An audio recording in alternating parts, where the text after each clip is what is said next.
So my task is usually to make it easier for people to connect and to collaborate.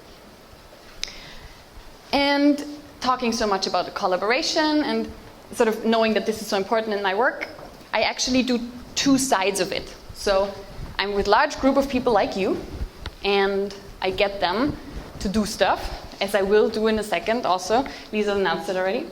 And on the other side, I also always work in teams. So whenever I deal with a big group of people, I have a client, I have colleagues, I never do this work alone. So realizing collaboration is so important. I also know that, or I also understood that it's very important that I practice what I preach. So I needed to look at my own ways of collaboration, what it is that I do, and how do I connect to the people I'm with. And I looked for methods and practices, and I really got into storytelling. And storytelling, so the form of storytelling I do is called counsel. And one of the intentions there is to talk from the heart. And in the beginning, I thought that was great. They were like, I could really express myself and talk about what was going on for me, and people would listen to me, and that was wonderful, until I realized that does not foster collaboration in itself. Like, just because I maybe tell a heartfelt story, that does not immediately make people connect to me. And I understood it's actually about listening. And that sounds so simple, but it's not. Or it's not for me, at least. Because another intention of that practice is to listen from the heart. So what does that mean, to listen from the heart? It means someone tells a story, and you're not immediately comparing yourself to that story. Or you're not immediately saying, ooh, but I would have done it like this. Or, are you sure this is a good idea? Or, where did this even come from?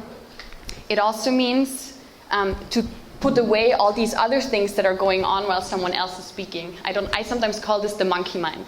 So someone is speaking in front of you, and in your head it goes, I have this appointment that I should make, and this phone call I was supposed to do.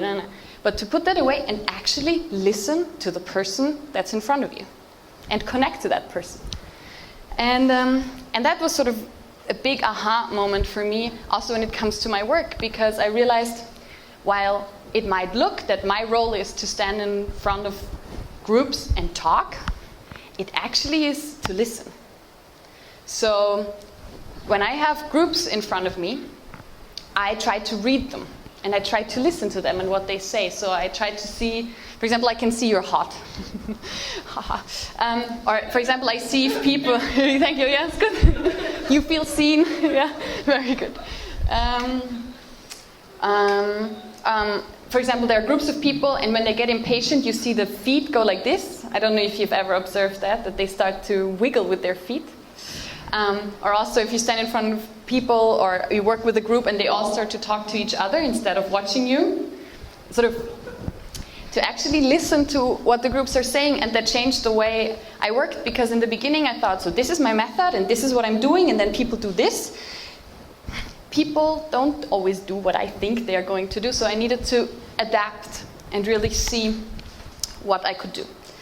And I also understood that listening is actually sort of key, not only in what I do, but also to foster collaboration.